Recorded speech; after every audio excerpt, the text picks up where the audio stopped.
Hello and welcome to this episode of the Women in Technology Spotlight. Thank you all for joining us again this week. Please don't forget to like and subscribe so you don't miss any of our future episodes. Today, I'll be talking to Uta Haller.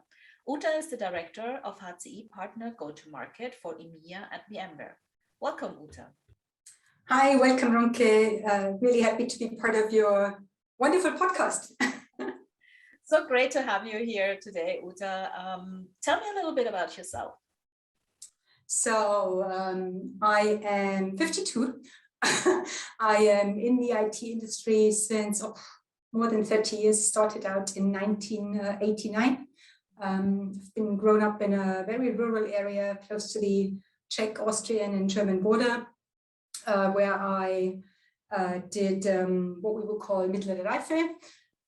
Went then on an apprenticeship as an office merchant in a construction company.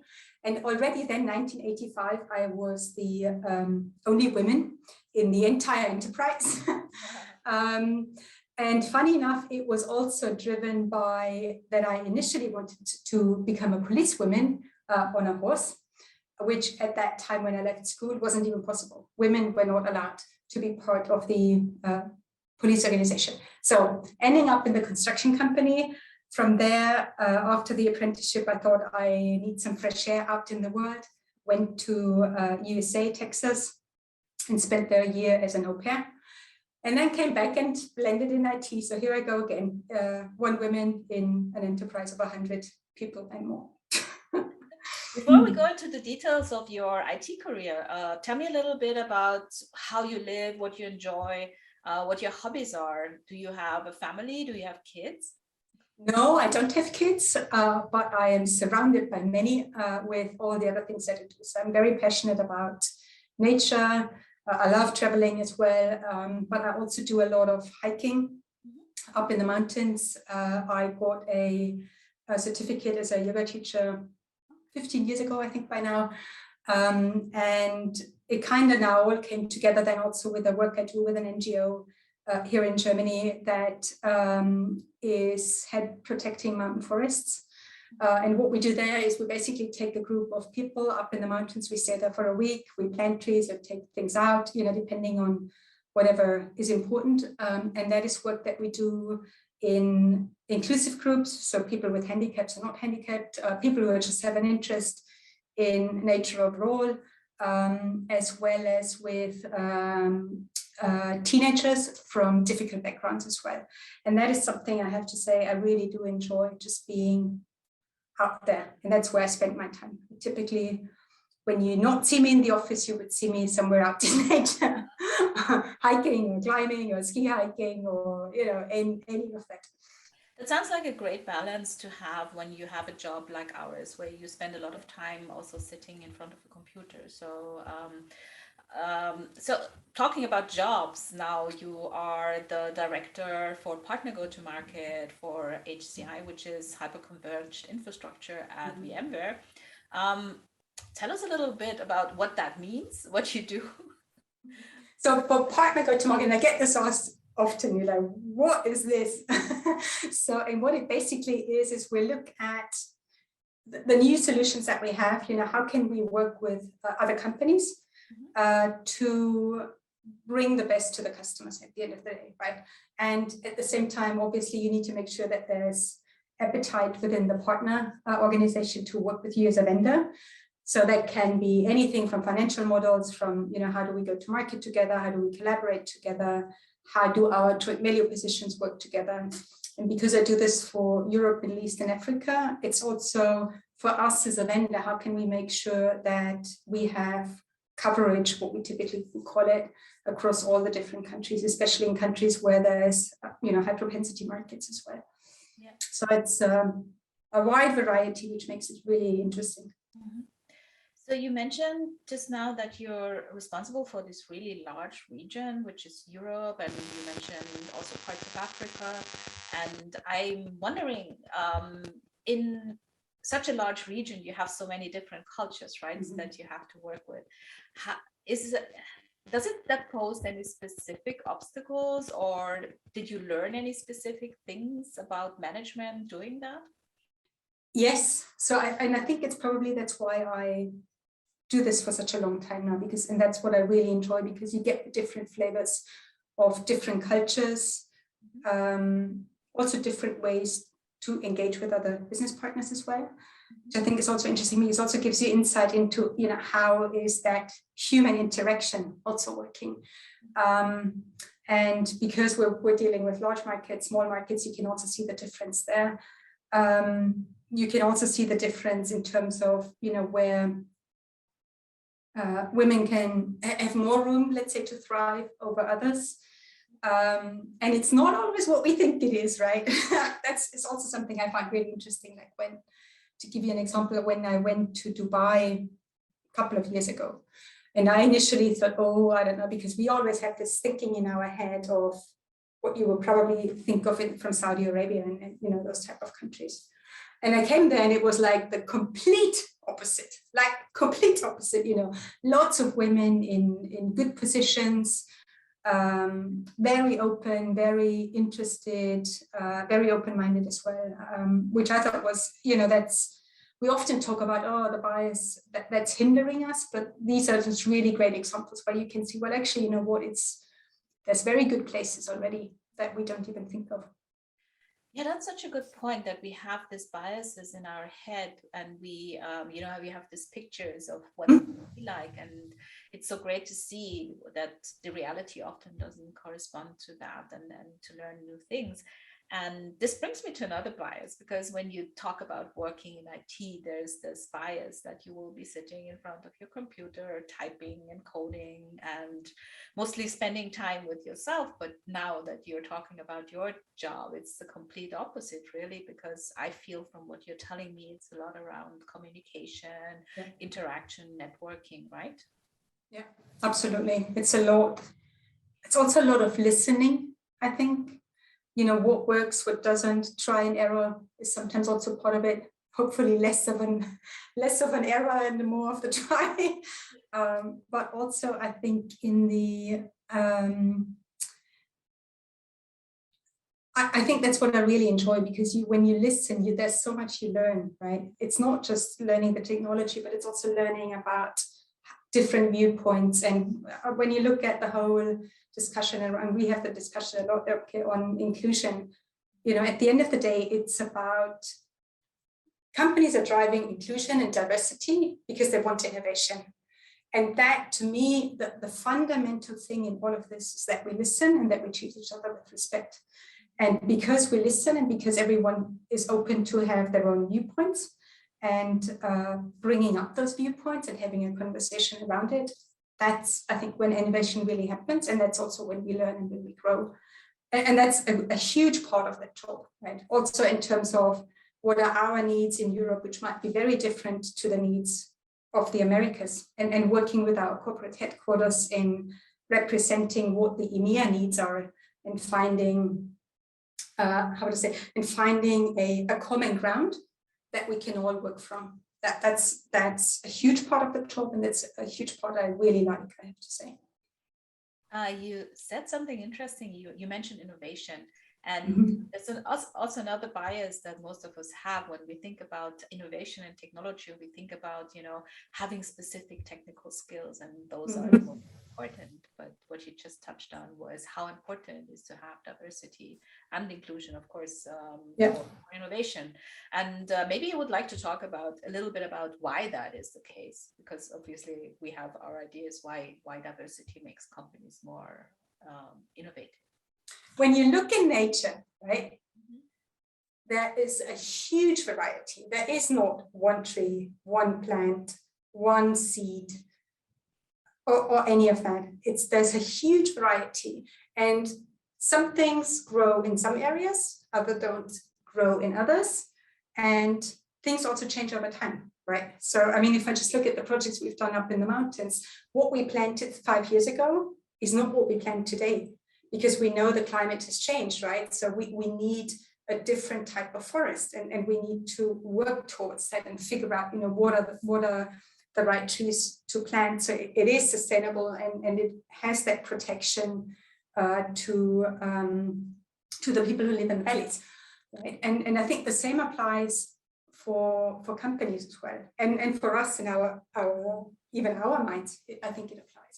You know, it's that conversation and having that conversation about, well, I actually think it's this way, and a colleague of mine, and I mean, we have a lot of jokes about it because he has a very different approach to things, and then I'm going like, well, why? You know, why are you doing it this way? And he explains it to me, and I'm going like, don't know if this is good for, this would be like my game, but then we find something where I'm actually thinking, you know what, but this is something I really like, and I would probably tweak it that way. Or he then goes on and goes like, you know what, this is really interesting, I might tweak it this and that way. But if we don't have these controversial conversations and those different opinions, we wouldn't even come to the point where we say, well, actually, you know what, let me rethink what I thought. Yeah, maybe this is a better way to do it. Yeah. I see. So what you're saying is that, you know, having this different points of view will eventually enable you to actually create new solutions that you have thought about. Yeah. And I guess that's the point. I mean, innovation means that you find new things, and that can't happen if everyone has the same ideas, I guess. Yeah. So that's a really good point. And since this is a Women in Technology podcast, and we're obviously very passionate, both of us, about having more diversity in tech, I would like to ask you, would you have thought that you would be where you are today? So if, as a young woman, you said you came into the field in 89, or you started working in 89, sorry. No, I had no clue. Yeah. Honestly, I had no clue. And I have to say, even IT wasn't on my radar. I came back from the US, and one of my uncles at that time worked in IT, and that was like very early stages, right? And I came back and I said, well, I don't know really what to do, but I'd really like to make sure that I keep my language skills, right? And he's like, well, you know, why don't you go into IT, and then, you know, you take it from there. There's American companies, it's a growth industry. And I'm like, oh, whatever. Never worked with a PC before, never had my hands on a laptop before. So here I go, and I ended up with Sun Microsystems at that point in time, who was like a real innovator for, you know, originator of Java, really drove the internet and all of that. And that's how I landed in IT. So that was never part of my plan, not at all. And then even when people say, yeah, but you're now director, and I was so like, yeah, you know, I am director. But again, that was never part of my plan. I never had a plan of, at the age of I want to be this and that and have this and that title. Never. But what mattered to me, I think, were two things. The one thing is that I would always do something I really enjoy. And if I couldn't enjoy it, I would look at, okay, what is it that I would like to do more of, or what is it what I would like to do less of? And then had those conversations. And lucky enough, I have to say, I always had people who then supported me. Yeah. Or people who pushed my boundaries a little bit. Yeah. Where they went like, oh, but you know, you can do it. And I'm like, oh, no, I can't do it. And then like, oh, why don't you try it? Yeah.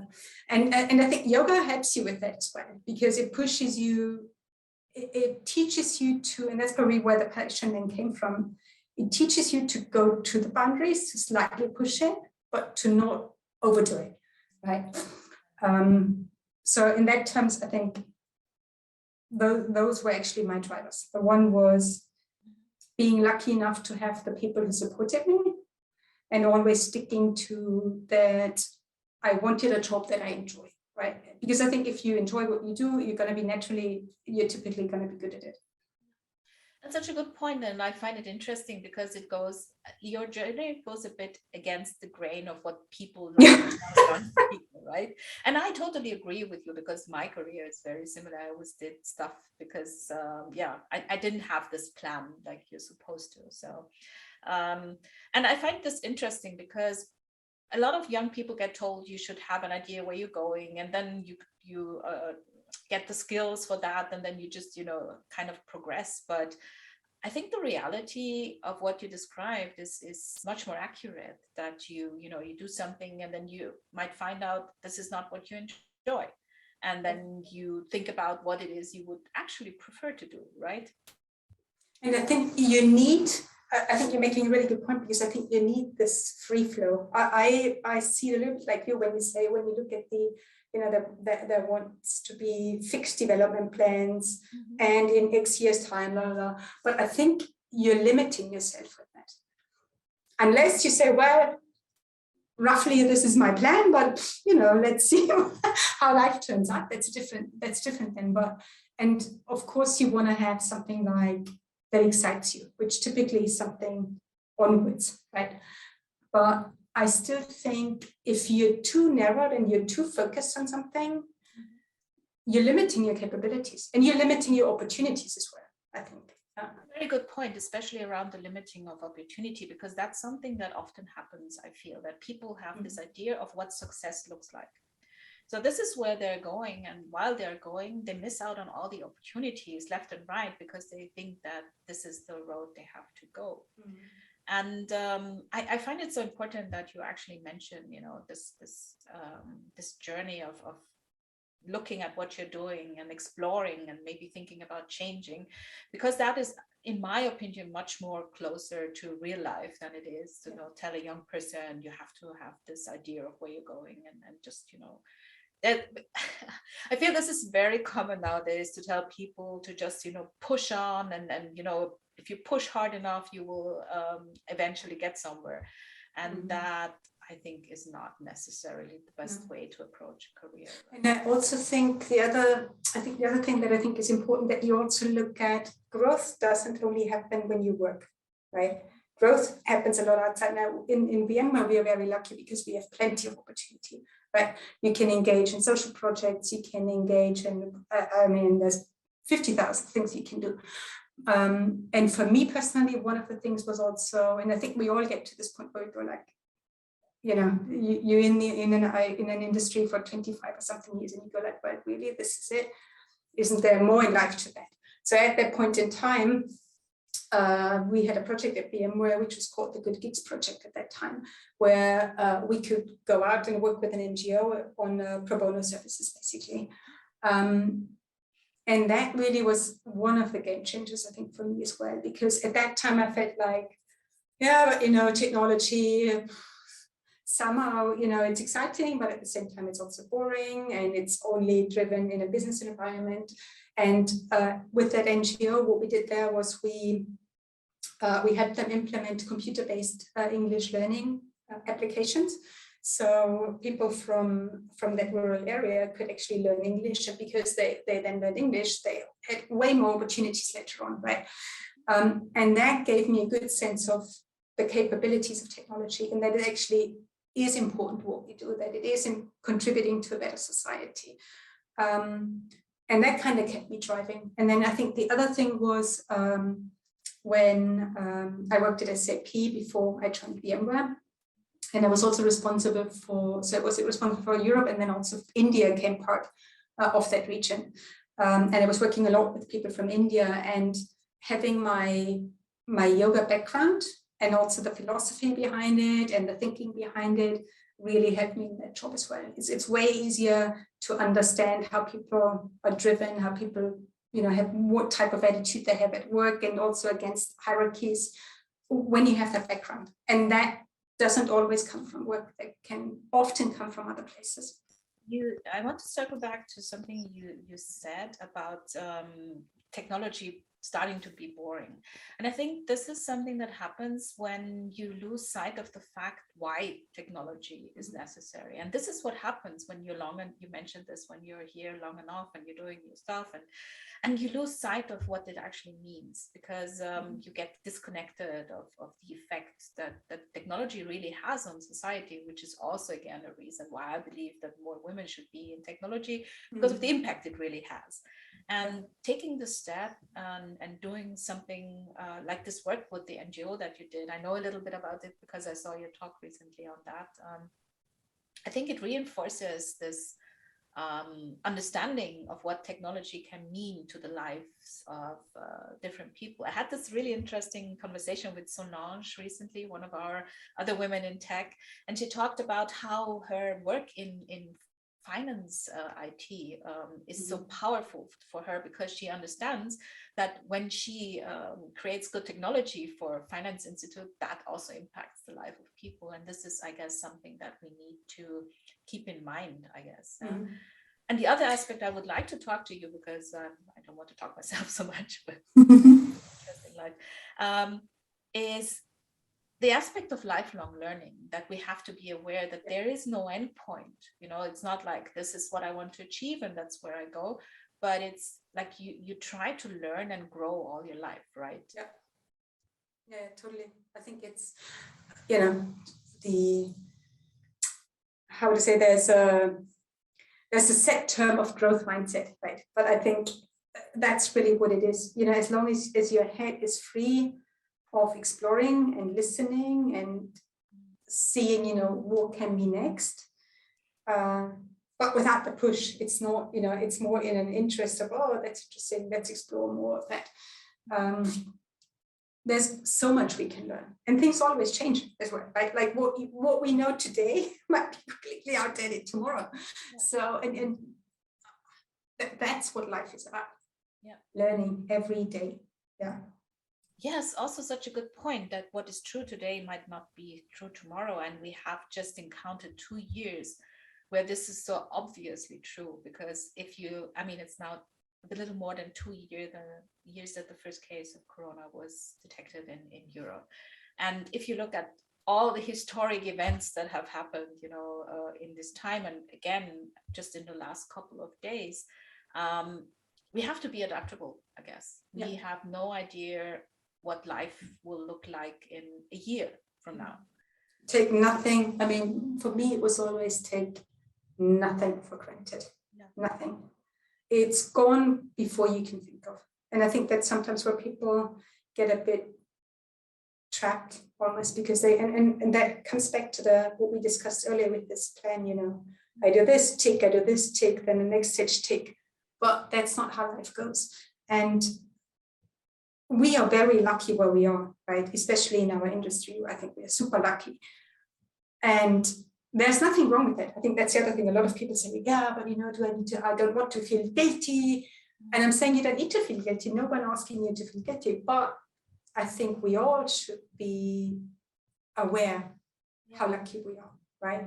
Every day we have to be aware of how lucky we are. And we can be happy about it, right? And it's not about guilt. There's nothing to hide. Absolutely not. But always be thoughtful that we're in a lucky position. I think you made a good point. It's not about being guilty. It's about being grateful for what you do, you know, and understanding that you have something to be grateful for, because we tend to lose sight of that a little bit. And coming back to the whole topic of being a woman, because you had this really outstanding career over a long time, and you've reached this position, not actually by trying, but by learning and growing. By falling into it. Yeah. Which is an interesting viewpoint, really, because of course you did a lot of stuff that led to this point in your life, but unlike many other people, you don't pretend it's just, you know, because you did everything right, because you realize there's this element of chance that comes in it. I don't want to say luck, because that sounds like you didn't do anything. I think we have to realize that part of career is chance, you know, meeting the right people. Like in your case, coming back to your uncle who said, why don't you go into IT, even though you didn't have any idea. And at the time, it was the beginning of IT, really, of IT becoming so important for society. And I wonder, because we've talked a lot about growing, we've talked about how you got here, but tell me a little bit about the difficulties you face, because obviously this is a field where there are very few women, really. And how do you approach those? I don't know. I mean, it sounds blunt to say I don't know about the difficulties. I think maybe it's how you deal with it, because I still remember, again, that's, you know, back in the early days when I started in IT, and I still remember I had a job, and a man, slightly older but not much older, had exactly the same job, which is a different area of the business, same job, double the salary. I had it in writing. So, and then, double the salary. And then I'm thinking, then there's two ways to manage that, right? You can lean back and you can go like, oh, that's not fair, and complain about it. Or you just go like, okay, I'm going to fix this. I will not keep on going like that. But I don't want to let myself being frustrated because there's a person who earns more for whatever the reason is. I'm then more in the ballpark where I go like, okay, but what is it? What really matters to me? Is it really the money, or is it something else? Or isn't it more important to think about, I really like what I do. I want to do more of this and more of that, and get the positive energy from that point rather than from the negative frustration. And I would say it's important to speak up. Absolutely. For me, I'm not a person who would be in any shape or form being shy of speaking up. I think about how I say it, that I would say. It's not about, just throwing something out there, but I think everyone can make a point if things aren't right. And I think we should be pointing it out, because sometimes it's just that people are not aware. Like in that case where I went to my boss and I said, what? Seriously? I'm not going to complain about it, but I want you to know that I know, and that I don't think this is the best thing on earth, right? But then I moved on. And lucky enough, that got fixed over time. I mean, at that point in time, I would have never gone to the same level, but at least they did something. But I think we have to be careful that we don't get stuck because of the challenges. I think we need to speak up that they are there, and we should never get tired of it. But we also should be thinking about, what is it that we can influence and focus our energy there. Yeah, I totally agree. I think you made such a good point that there is no, just being frustrated and complaining will not change anything, And of course, it's not as easy for everyone to speak up about, injustices like it may be for you or for me. But it's a big point that you address what is going wrong, and that you not confront, but you talk to people. It's a lot about dialogue, I think. Exactly. It's about conversation. I think Ron Casey said, I think it's about having the conversation, like what we said earlier. I think one thing we always have to keep in mind, I don't think a lot of people do things intentionally. Yeah. They do things the way they do it because they don't know, or because they haven't been in a situation like that before, or whatever it is. And if we have the conversations, I think it helps us all to understand. And the minute that there's a saying of walk in my shoes, right? If you get insight into what it's like to walk in somebody else's shoes, then you become more humble. Yeah. And then you probably also become more aware. And then that's where you start to do things differently. And that's why I think it's so important that people speak up in a constructive way and in a respectful way, and that we talk and listen to each other. I think you addressed a very important topic here. Giving other people the benefit of doubt is an important thing. Understanding that not everybody has really thought about every single issue that you have thought about. They're not in your head.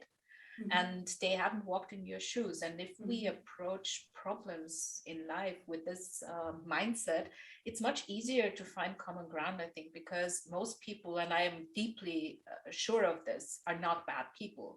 Most people are just, concerned with their own problems and haven't thought about other people's problems. Yeah. And if you open their eyes to them, they are usually willing. There's very few exceptions, in my opinion, to try and change things to the better for everyone. So I really think that is a good way to approach a career, especially if it's in a field with people who are not necessarily like you, and try to find solutions. And I think also,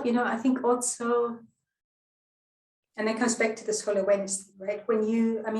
I am very aware that a lot of where I am is due to because other people believed in me or pushed me or included me or had me work on things, or had me have conversations with people.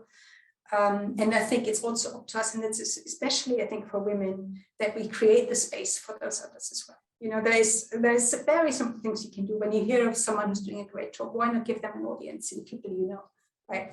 At the right time, so they can, they can show their brilliance, they can get more awareness, they can meet new people, they have a different learning experience. I think that's also something that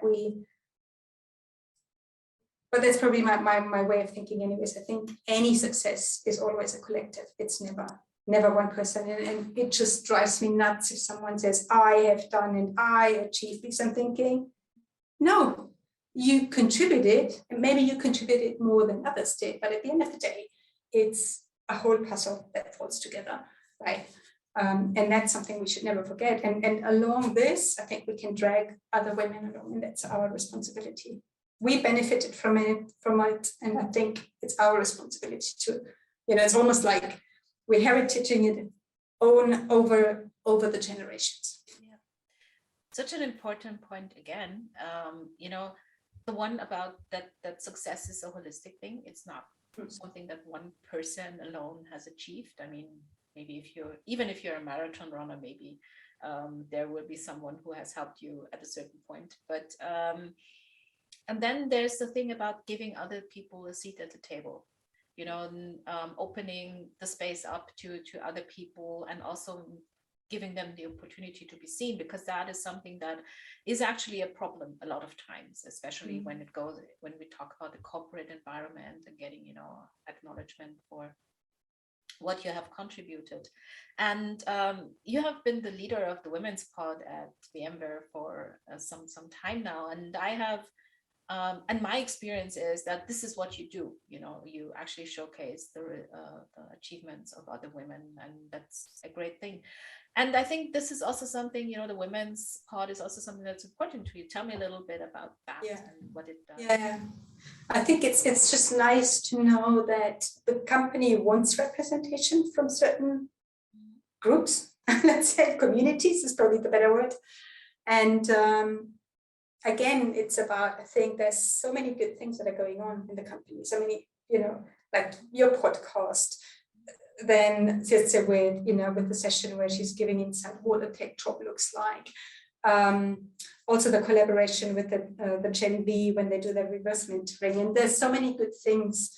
And often it's just providing the platform that people see everything that's going on and all the work that's been done, because that again encourages maybe others to do something else. Like we had other people in the portal then say, well, actually, you know what, I want to contribute. I don't know what it is yet, but I know I want to contribute. And we just had this on the last meeting, right? When we were thinking about, let's do a event for the Women's Month.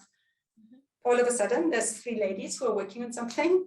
And now they are driving it. And I think that's what it is about. How can we empower each other? How can we find opportunities for others to shine and help them in their brilliance and shining? Yeah, it's not about, I'm the regional lead and I want to have all these executive conversations. That's not the point, right? And I think that is reflected in how the pod has changed over the last months, that people have become more willing to put themselves out there and also create things themselves and, contribute actively because they feel there's a space for them to contribute. So Uta, unfortunately, we're already reaching the end of our 30 minutes. That was so quick. So quickly. And we have addressed so many really, really important topics about career and being in tech and being a woman in tech and diversity. But maybe there's something you would like to tell young women starting out in the field, some kind of mindset or something they should think about that might help them along their path. I would just say, don't be afraid to ask. Someone told me that there were 2 things that 2 people said to me. The one was, and it's ages ago, and I still hear it, I even hear the tone of the voice. Stop asking for permission. My number 1 advice, right? Just when you think something's important and you want to do it, go for it. Yeah, don't ask 50 people whether they think it's the greatest idea. Go for it. Ask them maybe for how you do it, but not whether you can do it. So that's the one thing. And the second one was surprise yourself. That's the other one. You are so capable of stuff that you can do. Try it. Just give it a try. That's, anything's better than doing nothing. Yeah. That's also great advice. I mean, I love that don't ask for permission and just give yourself permission actually to do things. And and reach out. I mean, I have to say, and that's what I really enjoy about the younger talent that we now have. They really reach out. They go like, you sound interesting. I want to learn more about you. Or I have this thought. Can you help me with this? It's really this outreach. I never had people saying no to something when I asked them for something, right? I don't believe in this whole thing that's currently going on, and you have to build your network and you have to get to know 50,000 people. I am not sold on that, I have to say. I think people will listen when you have something to say, and by all means then go for it. But networking for the sake of networking, I don't know if that's really getting anywhere. But be brave enough. If you have something to talk, by all means go for it. And I tend to agree with you. I think there has to be a reason for networking. It's not just, building like more and more contacts just for the sake of it. Like, and just maybe an opinion again from my side. I think that is just like one of the symptoms of our times, that people do things for the sake of doing them because they have lost the reason why they were supposed to be doing them. Yeah, very true. So thank you, Uta. It has been amazing talking to you, and thank you for giving me your time. Yeah. Thank you for giving me the opportunity. I really enjoyed it. This was like time flying. Okay, thank you and bye. Thanks. Bye-bye.